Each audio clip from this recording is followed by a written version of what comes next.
Sigrun has been important to you for as long as I have known you. What happened in the beginning? Oh, it's a typical enough story. A boy meets girl, girl fulfills her ambition to transcend the physical plane and become a Valkyrie of Valhalla. One day, Sigrun quietly arrived from Fjotorlund and began serving as Freya's handmaiden while she undertook training for the sisterhood.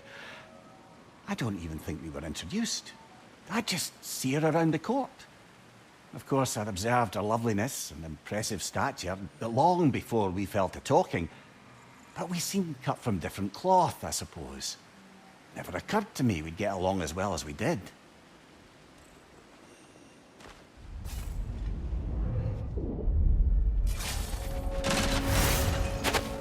You and Sigrun, how was it you first spoke? Back when Freya was queen in Asgard, the better times, I mean, there really began to be some culture around the place. Poets, musicians, the odd contortionist would pay visits, perform, mingle.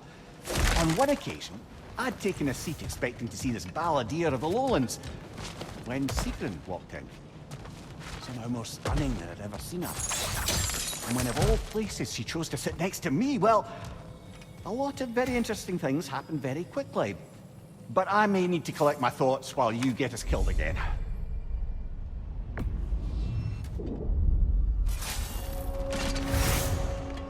Let us get back to your memories of Sigrun. She sat beside you. Yes, she chose to sit next to me. No big thing, really. Yet, somehow, despite myself, I felt her rush in my stomach like I was a green lad again. Embarrassing at the end of the day, to be so simple. I made some remark, and I learned how it felt to make her laugh. And suddenly I felt more at ease. Almost eerily so. A calm within each other's storms, I suppose. They had a way of describing that. Peace dwells among us. Lovely, brother. That's exactly right.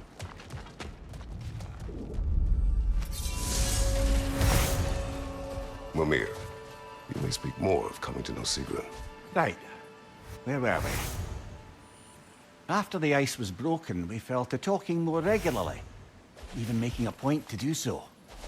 It was all I could do to enjoy her company responsibly, staying mindful of our respective positions and keep from crossing any line that would make things difficult for us to recover from.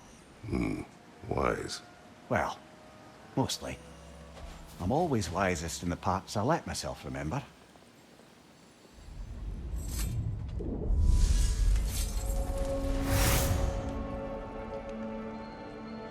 Mimir, what happened next with Sigrun? She had introduced me as a good friend. And though I couldn't be entirely sure what she meant by it, for once I wasn't concerned with an outcome. Regarding Sigrun, I knew my answer was yes. The question itself seemed secondary. You were not upset she called you friend. Show me someone for whom friendship means lack of love, and I'll show you someone who wonders why their lovers never end up being worth their time. Perhaps. But you did not express your feelings. Oh, I don't think she could have escaped noticing them. I just never asked her anything I felt sure she'd have to refuse.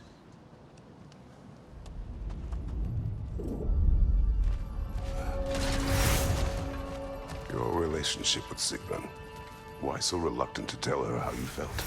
She was on the Valkyrie's path, preparing to transcend her corporeal form.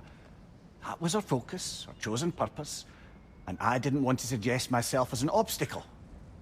I suppose I let some part of myself imagine she might recognize my affection, even reciprocate it. But now that we know what she was running from, obviously she'd never again risk choosing love over duty. A unique, heartfelt friendship, that is what could endure, and that is what I chose to embrace.